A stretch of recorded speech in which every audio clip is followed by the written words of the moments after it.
for the Soundcheck. I'm Tiana and tonight I have two very charming guests with me. Mothers, lock up your daughters in your Baywatch DVD collections. It's Jack and Brenton from Osaka Punch. Hi. How are you?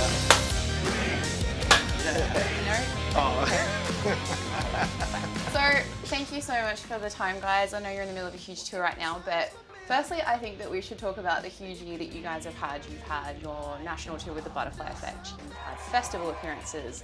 Theft. You fuckers. Theft, yeah, that was a good day. Yeah. That was awesome. Yeah. Continue. Well, Brenton's got a majestic beard, and then obviously you're currently on the Mammal tour as we speak tonight. Have you had time to actually catch your breaths yet this year?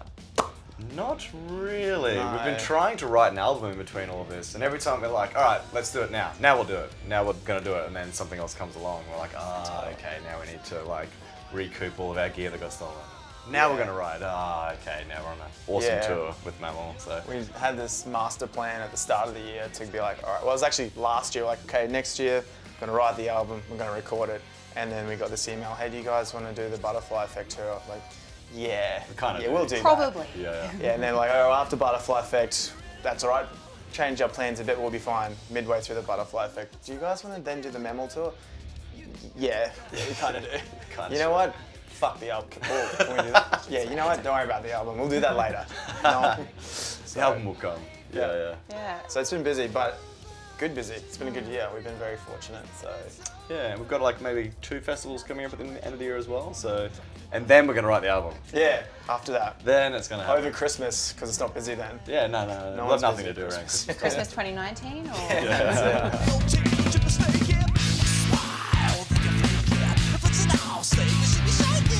Everyone knows and loves you guys as Osaka Punch. Can you give us the condensed version of how you guys journeyed from being young gun organ stealers to the current incarnation of Osaka Punch? Sure. So Crispy and I went to high school together, and that was like not so long ago, quite recently.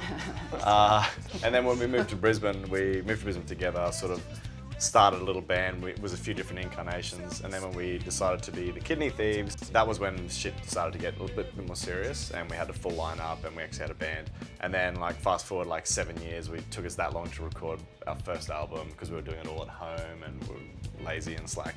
And then just when we were about to release the album, we got like a cease and desist letter from a band in the States called Kidney Thieves, called the same name. And they'd already had our MySpace shut down. That's how long ago this was.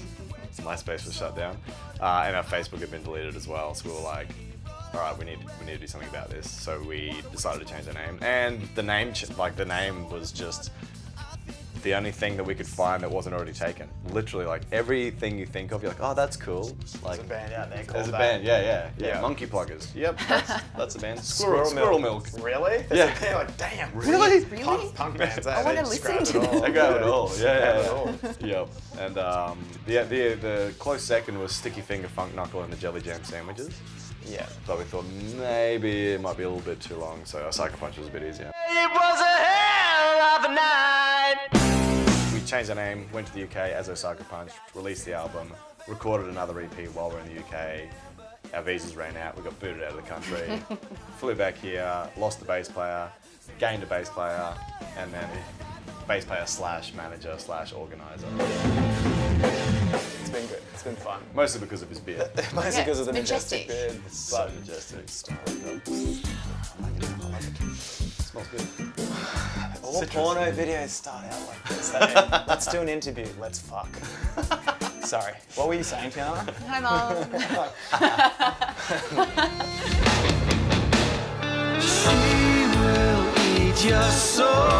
What I find most fascinating about you guys as a band is that you can entice your traditional heavy music fan, but then along the way you also seem to be able to bring along these people who may not consider themselves to be a fan of metal or be a fan of the heavier genres, whatever you want to call it.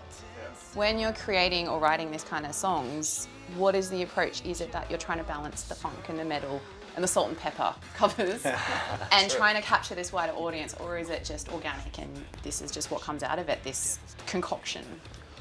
I think it's that. I think second. we kind of just, we write our parts, and we all do have very different tastes in music, but we all can kind of come together on, like, if it's heavy, if it has groove, if it has melody, you know, then that's what we need. Yep. And We write stuff that we would generally sort of listen to. want to listen to. Yep. Yeah, totally. Every song we write that is something away from what we did before, that's even better. It's like, yes, now we can put that into the fold of all those genres that we use. And like, yeah, all the genres are up for grabs, except for country. Country. Oh my lord. Oh my lord, we just lost 70% of our audience.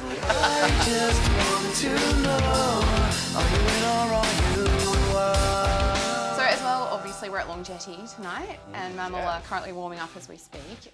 But it's not your first live rodeo. You guys are quite notorious for what I term Backstreet Boys meets Mr. Bungle on stage. Oh, I like Well, that. that's what it is. beautiful. We're going with that. But you're notorious for your live shows. How do you guys prep and prepare for something so dynamic and so energetic on stage after you play night after night after night? Oh yeah. Water. Heaps of water. The worst rock and roll answer ever.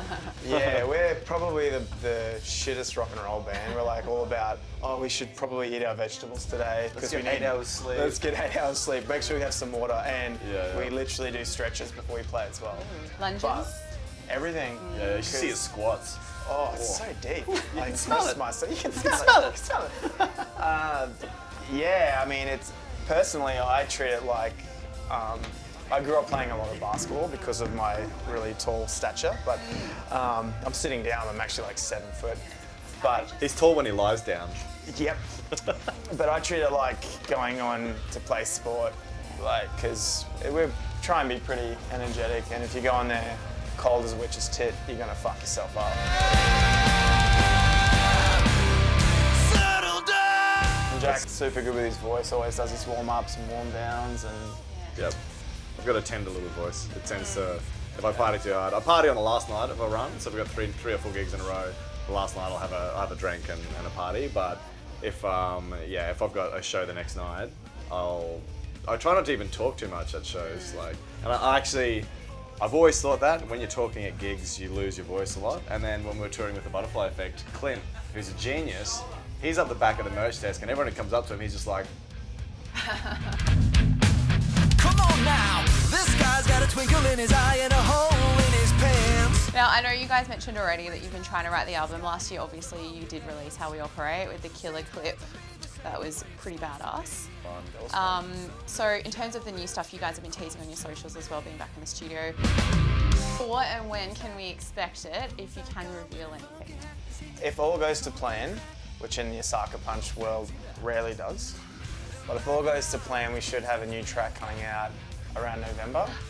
We're just like kind of going to fall off the grid for a while live-wise, because we really need to get this album finished and released, etc., and then hit the tour circuit again next year.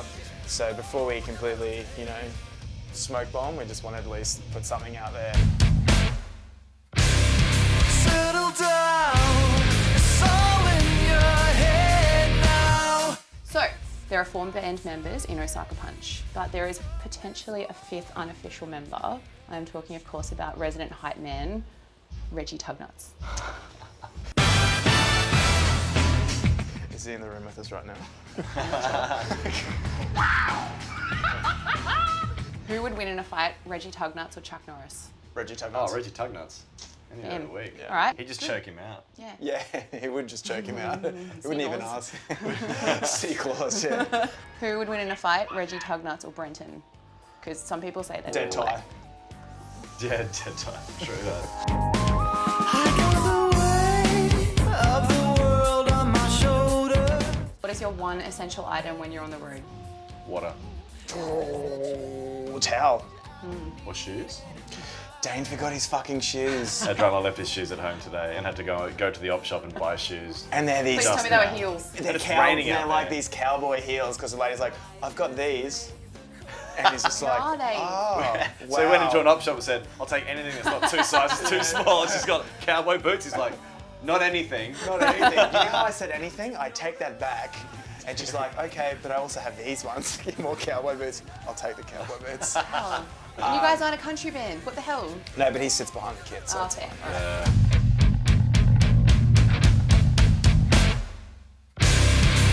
What's your favourite Osaka Punch song? For me, it's How We Operate, because it's the newest one, and I haven't played it a million times yet, so it still feels fresh and still kind of discovering like what to do live. A lot of these songs you kind of like, you know it so well that you're a bit like, eh. It's still fun to play, but How We Operate feels like invigorating to play something new.